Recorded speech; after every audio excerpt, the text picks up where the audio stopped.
Assalam alaikum wa rahmatullah wa barakatuh. Que la paix, la miséricorde et les bénédictions de Dieu soient à toi sur vous tous.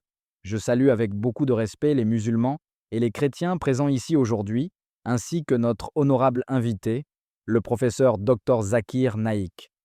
Je m'appelle Youssouf Ibrahim, je suis un simple croyant, un père de famille, et je suis venu avec un esprit sincère de recherche de la vérité. Ma question est la suivante, et elle rejoint celle que beaucoup de prêtres, de chrétiens, mais aussi de bouddhistes et d'autres chercheurs spirituels posent souvent. Pourquoi, dans l'islam, affirmez-vous que le Coran est la parole finale de Dieu? Quelles sont les preuves claires, rationnelles et scripturaires qui permettent d'affirmer que le Coran est réellement une révélation divine et qu'il constitue le dernier message adressé à l'humanité? Je vous remercie d'avance, Dr Zakir Naik, pour votre écoute et vos éclaircissements. Bismillah ir-Rahman ir-Rahim. Au nom d'Allah, le tout miséricordieux, le très miséricordieux. Louange à Allah, Seigneur des mondes, et que la paix et les bénédictions soient sur le dernier messager, le prophète Muhammad, sur sa famille et sur ses compagnons. Je remercie mon frère Youssouf Ibrahim pour sa question respectueuse, sincère et profondément importante. C'est une question qui touche au cœur même de la foi islamique, mais qui concerne également tous ceux qui cherchent à comprendre la place du Coran parmi les écritures révélées. Pour répondre de manière claire, structurée et accessible à tous, je vais aborder cette question sous plusieurs angles. D'abord, ce que dit le Coran lui-même, ensuite, les preuves liées à sa préservation, puis son contenu, son message universel, sa cohérence avec les révélations précédentes, et enfin la question de la finalité de la prophétie. En islam, nous croyons fermement que Dieu, que nous appelons Allah en arabe, un mot qui signifie simplement le Dieu unique, a envoyé des messagers à toutes les nations. Le Coran le dit clairement dans la sourate An-Nahl, verset 36. Nous avons envoyé dans chaque communauté un messager pour leur dire « Adorez Allah et écartez-vous du faux ». Ainsi, l'islam ne rejette ni Moïse, ni Jésus, ni Abraham, ni Noé, ni aucun des prophètes mentionnés dans la Bible. Au contraire, croire en eux fait partie intégrante de la foi musulmane. Le Coran affirme être une continuité et une confirmation des révélations précédentes. Dans la sourate Al-Maïda, verset 48, Allah dit « Et sur toi, nous avons fait descendre le livre avec la vérité, pour confirmer le livre qui était avant lui et pour en être le garant. » Ce verset est fondamental. Il indique que le Coran confirme les messages précédents dans leur essence, l'unicité de Dieu, la morale, la justice, mais qu'il vient aussi comme critère et protection contre les altérations humaines. Pourquoi disons-nous que le Coran est la parole finale de Dieu? Parce que le Coran lui-même affirme que le prophète Muhammad est le dernier des messagers.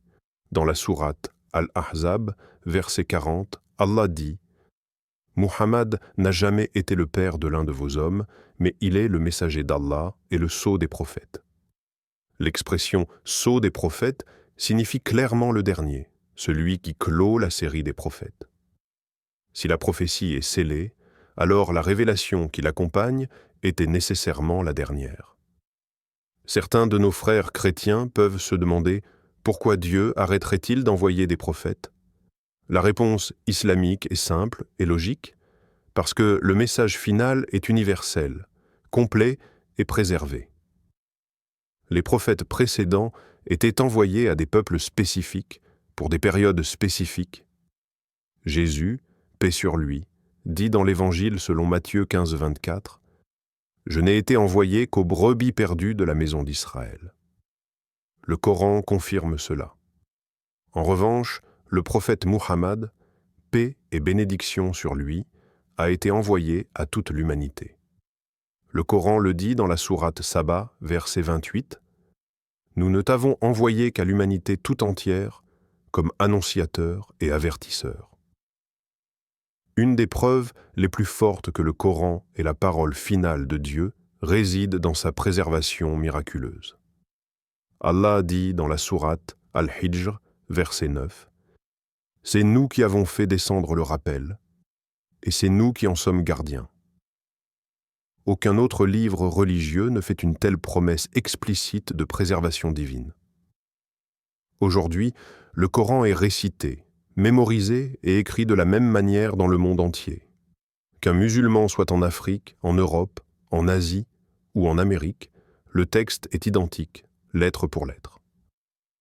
Des millions de musulmans, enfants et adultes, ont mémorisé le Coran entièrement. Cette tradition remonte à l'époque du prophète Muhammad lui-même. Si tous les exemplaires écrits disparaissaient, le Coran pourrait être réécrit intégralement à partir de la mémoire des croyants. Cela n'est pas le cas pour les autres écritures. Le Coran n'est pas un livre de science, mais il contient des signes qui invitent à la réflexion. Il parle de l'embryologie, de l'expansion de l'univers, des montagnes comme stabilisateurs de la terre, de la barrière entre les eaux douces et salées. Ces informations, révélées il y a plus de 14 siècles à un homme qui ne savait ni lire ni écrire, ne peuvent raisonnablement être attribuées au hasard ou au génie humain. Allah dit dans la sourate Fussilat, verset 53, « Nous leur montrerons nos signes dans l'univers et en eux-mêmes jusqu'à ce qu'il leur devienne évident que c'est la vérité. » Le Coran présente également une cohérence interne parfaite. Malgré sa révélation sur une période de 23 ans, dans des contextes très variés, il ne contient aucune contradiction. Allah lance même un défi dans la sourate An-Nisa, verset 82. Ne méditent-ils pas sur le Coran? S'ils provenaient d'un autre qu'Allah, ils y trouveraient certes de nombreuses contradictions. Le message central du Coran est l'adoration d'un Dieu unique sans intermédiaire. C'est exactement le message de tous les prophètes, y compris Jésus, paix sur lui. Dans l'Évangile selon Marc 12, 29, Jésus dit « Écoute, Israël, le Seigneur notre Dieu est l'unique Seigneur. » Le Coran ne fait que réaffirmer cette vérité fondamentale et la préserver de toute déformation. Le Coran est la parole finale de Dieu, parce qu'il s'adresse à l'humanité arrivée à un stade de maturité intellectuelle et spirituelle. Il établit des principes universels, valables en tout temps et en tout lieu, tout en laissant une marge d'interprétation juridique encadrée par la sunna du prophète Muhammad. Le prophète a dit dans un hadith authentique rapporté par Al-Bukhari, « J'ai été envoyé à l'humanité entière. » Cela confirme le caractère universel et final de sa mission. En résumé, nous disons que le Coran est la parole finale de Dieu parce qu'il se présente comme tel, parce qu'il confirme et protège les révélations précédentes, parce qu'il est miraculeusement préservé, parce qu'il est exempt de contradictions, parce que son message est universel et intemporel, et parce que le prophète qui l'a transmis est clairement présenté comme le dernier des prophètes. Cette croyance n'est pas fondée sur l'émotion, mais sur la foi éclairée, la raison et l'étude comparative des textes. Je remercie tous ceux qui ont écouté avec attention, musulmans et chrétiens, chercheurs de vérité. Si vous trouvez cet échange bénéfique, je vous invite à vous abonner à cette chaîne dédiée au dialogue sincère, à aimer cette vidéo, à la partager afin que le message de compréhension et de respect atteigne le plus grand nombre, et à commenter avec ces mots qui expriment la grandeur de Dieu, Allah Akbar. Il est essentiel de comprendre que le Coran ne se présente pas seulement comme un livre spirituel destiné à la récitation ou à la prière, mais comme une guidance complète pour l'humanité, englobant la croyance, l'éthique, la loi, la spiritualité et même la réflexion intellectuelle. Le Coran se définit lui-même comme une guidance claire. Allah dit dans la sourate Al-Baqarah, verset 2, « Voilà le livre au sujet duquel il n'y a aucun doute, c'est un guide pour les pieux. » Cette affirmation est puissante, car Allah n'invite pas à une foi aveugle, mais à une foi réfléchie, consciente, basée sur des signes et des preuves accessibles à l'intellect humain. Lorsque des prêtres chrétiens, des moines bouddhistes ou d'autres chercheurs spirituels demandent pourquoi le Coran serait la parole finale de Dieu, je leur réponds souvent: observez la manière dont le Coran s'adresse à l'être humain. Il interpelle la raison à plus de 700 reprises avec des expressions comme « Ne raisonnez-vous donc pas ? Ne réfléchissent-ils pas ? Ne méditent-ils pas ?» Aucun autre livre religieux n'accorde une place aussi centrale à l'intellect humain. Cela indique clairement que le message est destiné à une humanité arrivée à un stade où elle peut analyser, comparer et comprendre par elle-même. Le Coran affirme également que sa révélation finale est liée à la complétude du message divin. Dans la sourate Al-Ma'ida, verset 3, Allah dit « Aujourd'hui, j'ai parachevé pour vous votre religion, j'ai accompli sur vous mon bienfait, et j'agrée l'islam comme religion pour vous. » Ce verset est fondamental dans la théologie islamique. Il indique clairement que le message est achevé, complet, et qu'il n'y a plus besoin d'une nouvelle révélation après celle-ci. Si la religion est parachevée, alors la révélation qui la contient est nécessairement la dernière. Un autre point extrêmement important concerne la cohérence du Coran avec les messages antérieurs, tout en corrigeant les divergences apparues au fil du temps. Le Coran reconnaît l'origine divine de la Torah et de l'Évangile. Allah dit dans la sourate Al-Imran, verset 3, « Il a fait descendre sur toi le livre avec la vérité, confirmant les livres descendus avant lui. » Toutefois, le Coran précise également que des altérations humaines ont affecté les textes précédents, non pas nécessairement dans leur totalité, mais dans certaines parties, interprétations et transmissions. Allah dit dans la sourate Al-Baqarah, verset 79. « Malheur donc à ceux qui écrivent le livre de leurs mains, puis disent « Ceci vient d'Allah, afin de le vendre à vil prix. » Le Coran se présente alors comme un critère de discernement, permettant de distinguer ce qui relève de la révélation authentique de ce qui relève de l'ajout humain. Lorsque nous examinons la vie du prophète Muhammad, paix et bénédiction sur lui, nous trouvons également des preuves puissantes. Il était connu parmi son peuple comme Al-Amin, le digne de confiance, bien avant de recevoir la révélation. Il ne savait ni lire ni écrire, comme le mentionne le Coran dans la sourate Al-Ankabut, verset 48. « Tu ne récitais aucun livre avant celui-ci, et tu n'en écrivais aucun de ta main droite. » Cette réalité historique rend impossible l'idée qu'il aurait copié ou fabriqué le Coran à partir de sources antérieures, comme certains l'affirment sans preuve. Le Coran lance aussi un défi littéraire et linguistique qui demeure inégalé jusqu'à aujourd'hui.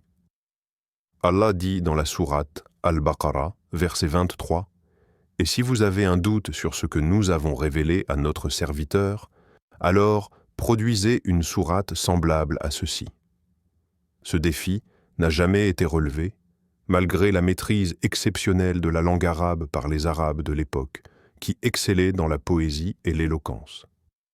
Si le Coran était une œuvre humaine, ce défi aurait été relevé depuis longtemps. Le Coran ne se contente pas de parler de Dieu, il parle aussi de l'être humain, de sa psychologie, de ses faiblesses, de ses aspirations.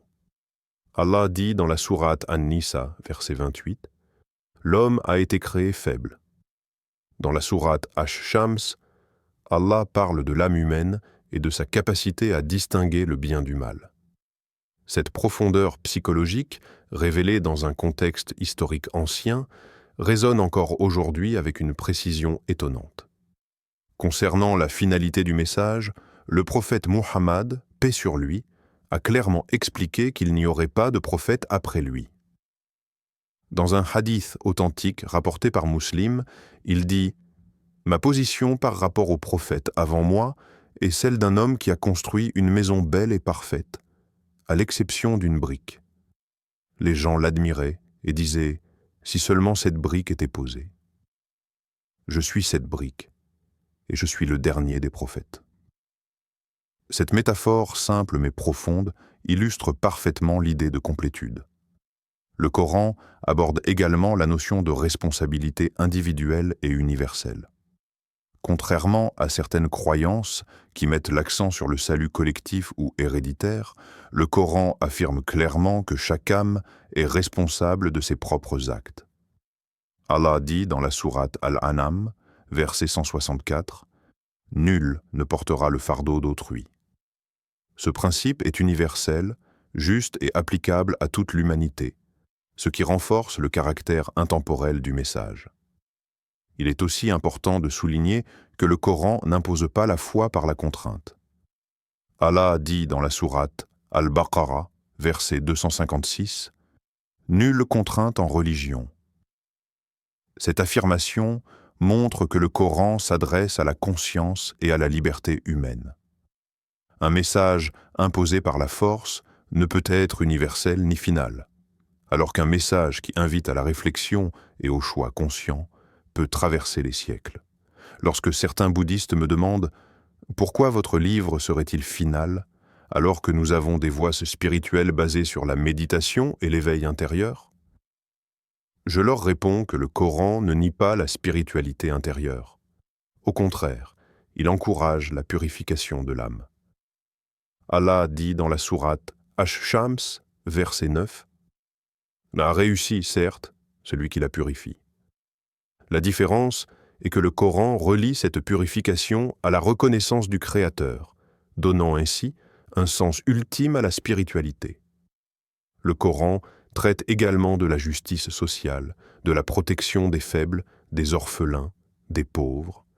Allah dit dans la sourate An-Nisa, verset 36, d'adorer Allah seul et de faire le bien envers les parents, les proches, les orphelins, les nécessiteux. Un message final doit nécessairement inclure des principes sociaux universels et le Coran le fait avec une clarté remarquable. Un autre aspect essentiel est que le Coran est resté vivant dans la pratique quotidienne des musulmans. Il n'est pas seulement lu, il est vécu. Les prières quotidiennes, le jeûne, la charité, le pèlerinage, tout cela est directement lié au Coran et à la Sunna du prophète. Cette cohérence entre le texte, la pratique et la spiritualité est un signe fort de son authenticité. Le Coran parle aussi de l'au-delà, non pas de manière vague, mais avec des descriptions qui visent à responsabiliser l'être humain. Allah dit dans la sourate Az-Zalzala, « Quiconque fait un bien fût-ce du poids d'un atome le verra, et quiconque fait un mal fût-ce du poids d'un atome le verra. » Ce principe moral universel est compréhensible par tous, quelle que soit la culture ou l'époque. Enfin, lorsque l'on met bout à bout toutes ces dimensions, la préservation parfaite du texte, sa cohérence interne, son défi linguistique, son appel constant à la raison, sa confirmation des messages précédents, son caractère universel et intemporel, et la clarté de la finalité de la prophétie, il devient rationnel, logique et spirituellement cohérent d'affirmer que le Coran est la parole finale de Dieu adressée à l'humanité. Et pour aller encore plus loin dans cette réflexion, il était nécessaire d'aborder la question de la méthode par laquelle le Coran établit son autorité divine. Le Coran ne demande pas d'être cru uniquement parce qu'il affirme venir de Dieu, mais parce qu'il fournit des critères vérifiables. L'un de ces critères est la parfaite harmonie entre le message spirituel et la nature humaine. Allah dit dans la sourate Ar-Rum, verset 30, « Dirige tout ton être vers la religion exclusivement, telle est la nature qu'Allah a originellement donnée aux hommes. » Le Coran explique que l'être humain est créé avec une disposition naturelle à reconnaître un Dieu unique.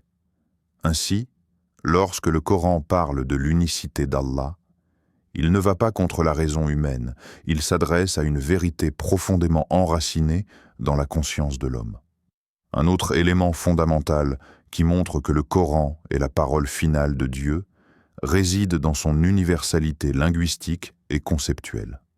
Bien qu'il ait été révélé en langue arabe, le Coran s'adresse clairement à toute l'humanité.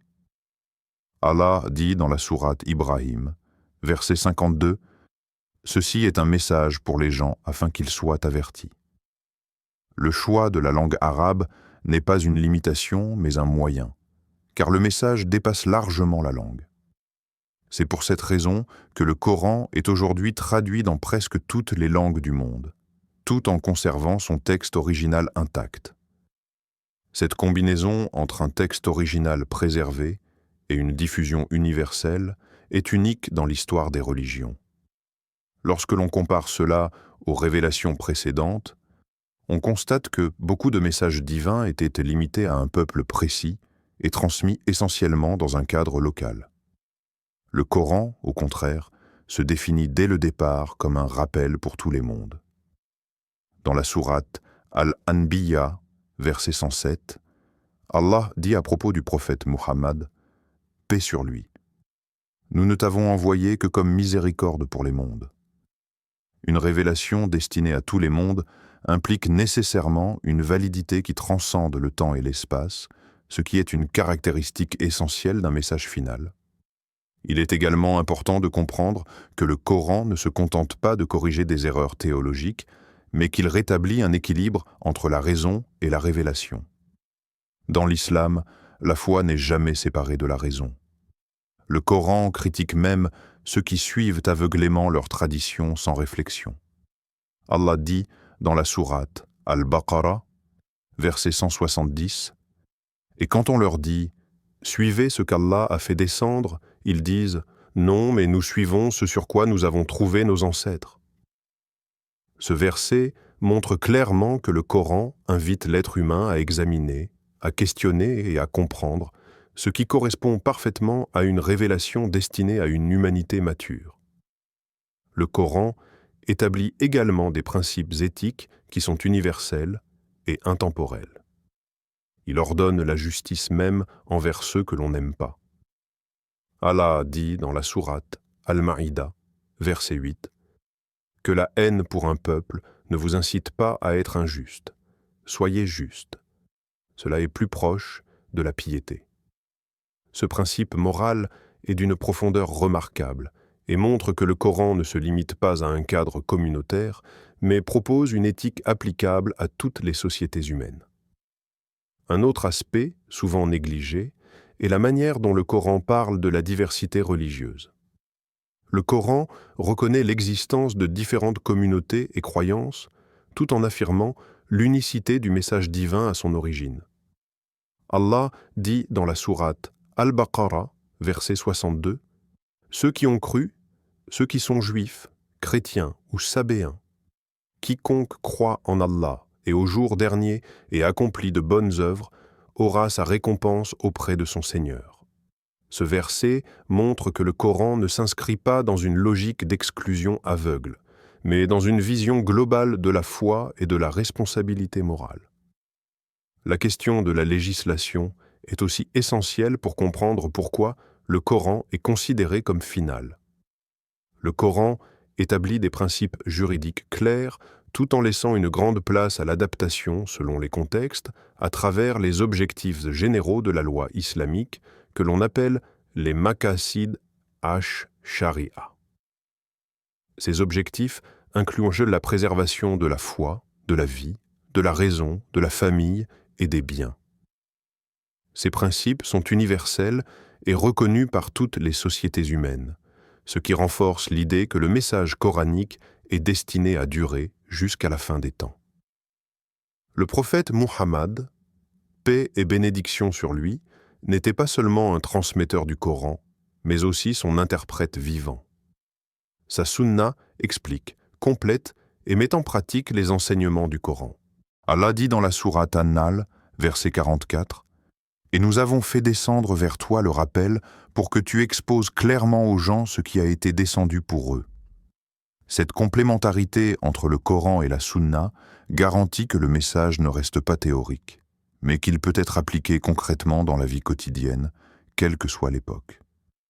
Un autre point crucial concerne la prophétie elle-même. Le Coran mentionne que les prophètes précédents annonçaient la venue d'un messager après eux. Dans la sourate As-Saf, verset 6, Jésus, paix sur lui, est cité disant « Je suis vraiment le messager d'Allah envoyé vers vous, confirmant ce qui, dans la Torah, est antérieur à moi, et annonçant un messager à venir après moi, dont le nom sera Ahmad. Ce verset établit un lien clair entre les révélations précédentes et la révélation finale, montrant une continuité logique et voulue par Dieu. Le Coran aborde également la question du destin et du libre arbitre avec un équilibre remarquable. Il affirme que Dieu sait toutes choses, tout en tenant l'homme responsable de ses choix. Allah dit dans la sourate Al-Kahf, verset 29, et dit « La vérité émane de votre Seigneur. Quiconque le veut, qu'il croie, et quiconque le veut, qu'il mécroie. » Cette approche respecte la liberté humaine tout en affirmant l'autorité divine, ce qui est essentiel pour un message universel. Le Coran n'ignore pas les épreuves et les souffrances humaines. Il les intègre dans une vision globale de la vie comme un test. Allah dit dans la sourate Al-Mulk, verset 2, « Celui qui a créé la mort et la vie, afin de vous éprouver et de savoir qui de vous est le meilleur en œuvre. » Cette perspective donne un sens à l'existence humaine et aux difficultés rencontrées, ce qui répond à une question fondamentale que se posent toutes les civilisations. Il est également frappant de constater que le Coran parle de l'avenir de l'humanité et des signes de la fin des temps. Non pas pour satisfaire une curiosité, mais pour responsabiliser l'homme et l'inciter à vivre avec conscience et droiture. Le prophète Muhammad, paix sur lui, a dit dans un hadith authentique rapporté par Muslim que cette communauté serait la dernière communauté et que son message resterait valable jusqu'à l'heure. Lorsque l'on analyse le Coran sous tous ses angles, théologique, moral, juridique, spirituel, rationnel et historique, on constate qu'il répond aux besoins fondamentaux de l'être humain d'une manière équilibrée et cohérente. Ce n'est pas un livre figé dans le passé, mais un texte vivant, constamment récité, étudié et appliqué. Cette vitalité continue est un signe fort de son origine divine et de sa finalité. Le Coran se présente ainsi non seulement comme un rappel, mais comme une miséricorde et une guidance définitive. Allah a dit dans la sourate Yunus, verset 57, « Ô gens, une exhortation vous est venue de votre Seigneur, une guérison pour ce qui est dans les poitrines, un guide et une miséricorde pour les croyants. Cette guérison spirituelle et morale est accessible à toute personne sincère, quelle que soit son origine religieuse ou culturelle. Et c'est précisément pour cette raison que lorsque nous affirmons que le Coran est la parole finale de Dieu, nous ne le disons ni par arrogance, ni par rejet des autres traditions, mais parce que l'ensemble des preuves internes et externes convergent vers cette conclusion, et parce que ce livre continue, aujourd'hui encore, à transformer des vies, à éveiller les consciences et à rapprocher l'homme de son Créateur. Et lorsque l'on observe plus attentivement la manière dont le Coran s'adresse à l'humanité, on remarque qu'il ne se limite pas à transmettre des croyances abstraites, mais qu'il établit un lien direct entre la foi, la raison et la responsabilité morale. Allah invite constamment l'homme à réfléchir sur la création, sur lui-même et sur l'histoire des peuples passés afin d'en tirer des leçons. Dans la sourate Al-Ghashiyah, Allah dit « Ne regarde-t-il donc pas les chameaux, comment ils ont été créés, et le ciel, comment il est élevé, et les montagnes, comment elles sont dressées, et la terre, comment elle est étendue ?» Ce type de questionnement montre clairement que le Coran pousse l'être humain à l'observation rationnelle et à la méditation, ce qui est cohérent avec une révélation destinée à durer jusqu'à la fin des temps. Le Coran affirme également que son message est clair et accessible.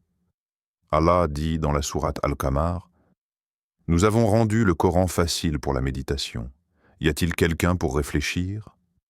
Cela signifie que le message essentiel n'est pas réservé à une élite religieuse, mais à toute personne sincère, quelle que soit sa culture ou son niveau d'instruction. Un message final doit être compréhensible et applicable par l'ensemble de l'humanité, et c'est précisément ce que le Coran propose. Il est aussi important de souligner que le Coran relie toujours la croyance en Dieu à un comportement éthique concret. La foi n'est jamais séparée des actes. Allah associe constamment la croyance aux bonnes œuvres, montrant que la spiritualité islamique n'est pas théorique, mais vivante et agissante. Ce lien profond entre foi, raison et action renforce l'idée que le Coran est une guidance complète, équilibrée et définitive, capable d'orienter l'humanité dans toutes les dimensions de son existence. Je vous remercie infiniment, Dr Zakir Naik, pour la clarté et la profondeur de vos explications.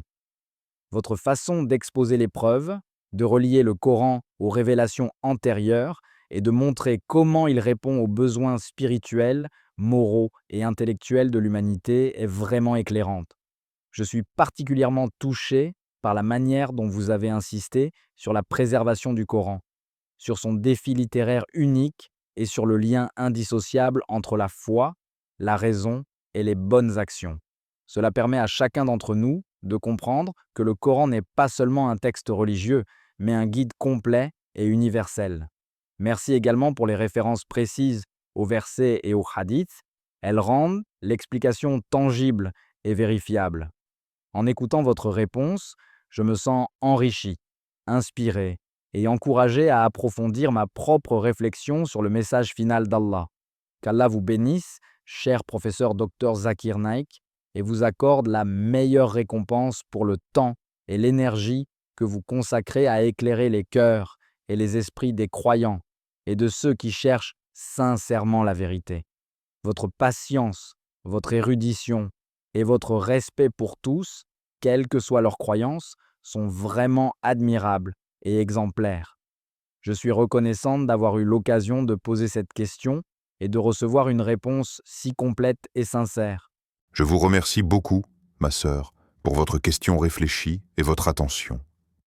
Qu'Allah vous récompense pour votre sincérité et votre ouverture d'esprit. Je suis heureux d'avoir pu partager ces explications avec vous et avec tous ceux qui nous écoutent aujourd'hui.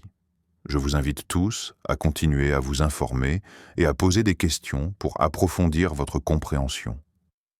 N'hésitez pas à vous abonner à Parole d'Al-Islam, à aimer cette vidéo, à la partager avec vos proches et à participer activement dans les commentaires en posant vos questions concernant le script ou sur tout autre sujet lié au message de l'islam. Votre curiosité et votre engagement sont précieux pour créer un dialogue respectueux et enrichissant. Allah Akbar.